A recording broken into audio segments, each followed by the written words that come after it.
Hey everybody, how are you doing? My name is Forrest and I'm coming at you today to talk about prepping. I wanted to start an introduction to prepping video because I noticed a lot of kind of political unrest in my peer group and the people I work with and kind of just around from a lot of people who don't know really what to do in the world, and so they've reacted by kind of preparing for some sort of emergency.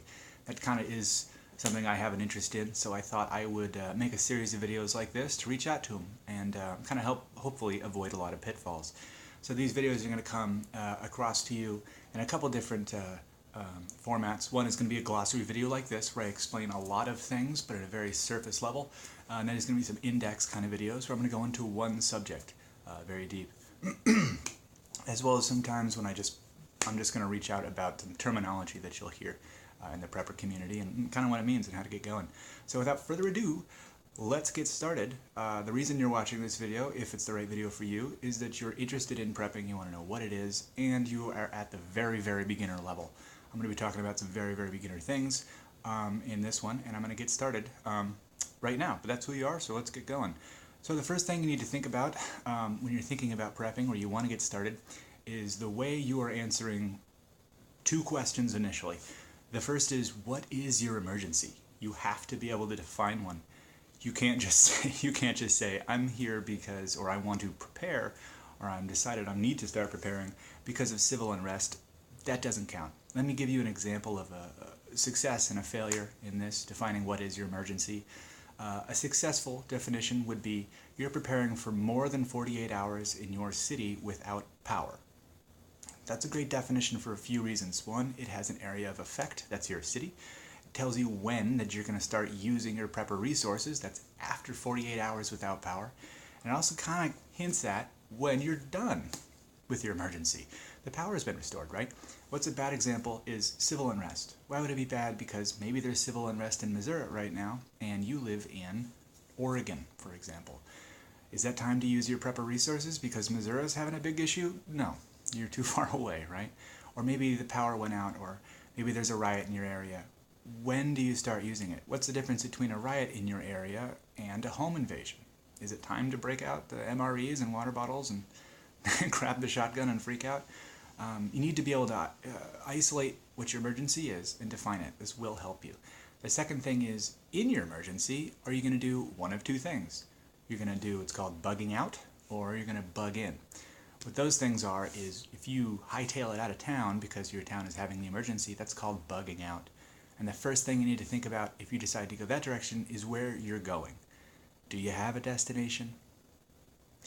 If you don't, that's the first thing you need. So call up your cousins, your aunties, and your brothers and your sisters, and see if you do have a cousin who lives 2 towns away, ideally in a smaller town, then yeah, you can have a bug out.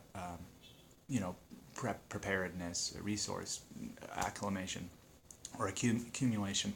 If not, and you're deciding you're going to sit tight, that's what's called bugging in the prepper community. So what that means is you are going to effectively batten down the hatches. Your family's going to stay inside, or at least in your neighborhood, and that means you might not be going to work. So consider that. You might need to save some money up. Those are the two things generally. I'm going to talk about in this video a little bit more about bugging in than bugging out, because I think bugging out gets all the attention. And the one thing that doesn't get attention is, where are you going? You need a destination. But anyway, so once you've answered those two questions and you've decided that you're preparing for, maybe you live in Louisiana and a flood is your issue, or something to that effect, or maybe you're in the Midwest and access to water. Maybe you're in Flint, Michigan, and you haven't had access to good water in about a year. Whatever. When you've decided your emergency and you've decided to bug in, which is what most of us do, it's totally fine if you're a bug out person, but most of us bug in, then you need to get started with, well, there's 4 things to think about when you get going, and they go in order. And try not to move to the next step before you've essentially completed the first. It's a mnemonic, it's too easy, but I think it really breaks down what this concept is of prepping, and it does so in a nice, boring way that rhymes. So the first thing you need to do is think about your beans. I'm going to represent that with this can of Progresso soup, but the first thing in the acronym that goes like this, beans, band-aids, bullets, and then what, is that you need to store or think about beans. This category is supposed to represent food and water, and exactly what resources you have currently in your cabinet. Your fridge is going to be useless. The fridge is going to lose power and you can't trust anything that's in it. So don't think about that. Additionally, think about how many people you're going to be feeding. Are you really alone? I mean, you might consider yourself just single or something, but do you have a friend in the area you want to care about? Do you have a sister in your area you want to care about? You need to get to at least 2,000 calories per person. It says on the back, you can just read it. And everyone uses about a gallon of water a day in an emergency. And that's because they're not just drinking it. You're going to be using that to wash your hands when you leave the bathroom, to wash your dishes when you're done. And maybe, there's other uses as well, but it's about a gallon. So the pro tip is $50 in a dollar store can get you head and shoulders above your peers when it comes to prepping. Absolutely. You can buy 100 cans of SpaghettiOs or something like that. Well, I guess not 100 in the dollar store.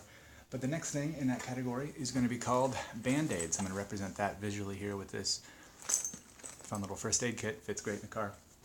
But it's not just first aid. Band-Aids mostly means hygiene. So what's going on is the biggest thing you're going to be thinking about immediately is using the restroom. And then, you're going to need, it's toilet paper, it's feminine napkins and feminine hygiene products, it's toothpaste, toothbrushes, it's that kind of stuff. It's not just Band-Aids or tourniquets or things like that. Think about the boring aspects of being alive without a safety net from society. For example, if you're going to put one of these together, which is great, do it. You should always just have a little emergency kit on you. Think about the biggest killer of humans on the planet, and it's not exciting. It's upper respiratory infections. So think about that. You can put some ibuprofen in here. That'll break a fever, right? It's also anti-inflammatory. You can put some Tylenol, some acetaminophen, some Mucinex is a great thing. Mucinex will make your cough productive. So in this emergency, and you get the flu, or someone you love gets the flu, hospitals are overwhelmed typically, and you're going to be in the bottom of the triage list if you're just sick. They're dealing with like gunshots and things, so you being sick doesn't really matter. You can have some really simple resources that can really help you out. You don't want to be on the bottom of the list. So once you've done beans, then you've done Band-Aids. Now we go to bullets, represented here by just some 9mm bullet. But what's important is how little this is in relation to the other two things I showed. This category is important, but it gets all of the attention. If you're looking online, everyone's going to talk about their favorite shotgun or their favorite gun or machete slash shovel slash bottle opener combo, and those are cool, and maybe those are great for you.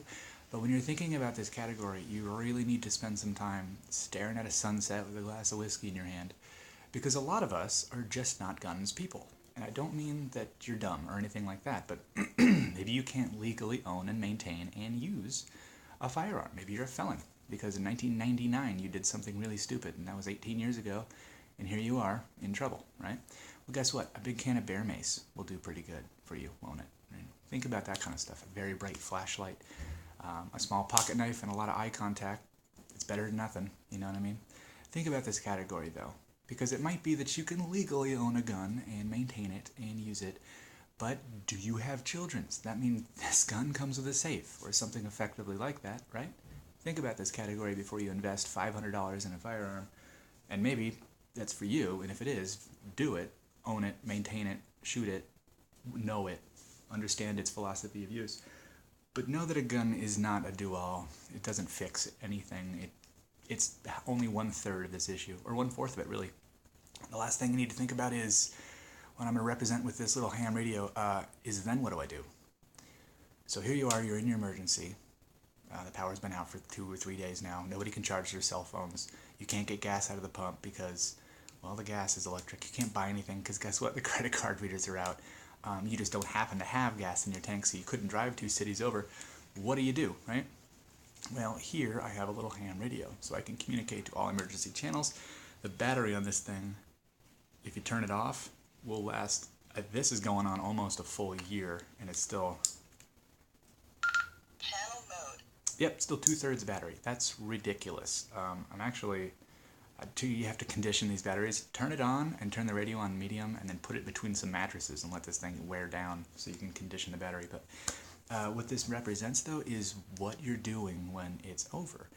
How do you get back to your house? What does it mean to get back to your house? Did you leave everything behind? Or if you were bugging out, when do you start leaving your house? In my instance, my example earlier of the emergency being defined as the power is out, once the power is on, is it really the emergency's done? Maybe it's about a day for the city to react to the power being back on, for the criminals to figure out that now everyone can call 911 again, for the police to deal with their huge load of crime. In power outages, crime always spikes, it always skyrockets. Think about that. That should be something on your mind. So this is the and then what category. Again, the acronym goes beans, band-aids, then bullets, and then what. Do them in that order. And then you revisit them as you go. But that's just a really quick glossary. This is just a really quick overview video. I want to talk to you more about this. I'm doing this video because a lot of my friends are suddenly upset and afraid because of some political unrest that's happening right now, but going out and buying a shotgun isn't necessarily the right thing to do. Maybe it is, but maybe it's not. So consider that. I'm going to try to make these videos about 10 minutes long, about 11 minutes long. About the length of a cup of coffee is what I think. I'm definitely going to respond if there's any requests. If you do make a request down below, I'll definitely make a discussion on that. I'm not going to edit the comments, really. I'm just going to kind of read them. If you like this kind of stuff, go ahead and like, comment, subscribe right away. I don't think I'm monetizing this. I might, but anyway, yeah, that's the thing. So get started. It's what's your emergency? Define it. Are you going to stay here or get lost when it happens? And then it goes beans, bombs, beans, band-aids, bullets, and then what? That's how you get started. The prepper community is pretty cool. Don't worry about it. If you reach out, they would love to tell you how to do things. Anyway, thanks so much for your time. I'm going to try to make these things at least weekly. And I don't really have a sign-off. I should get one. Have a good night. Take care.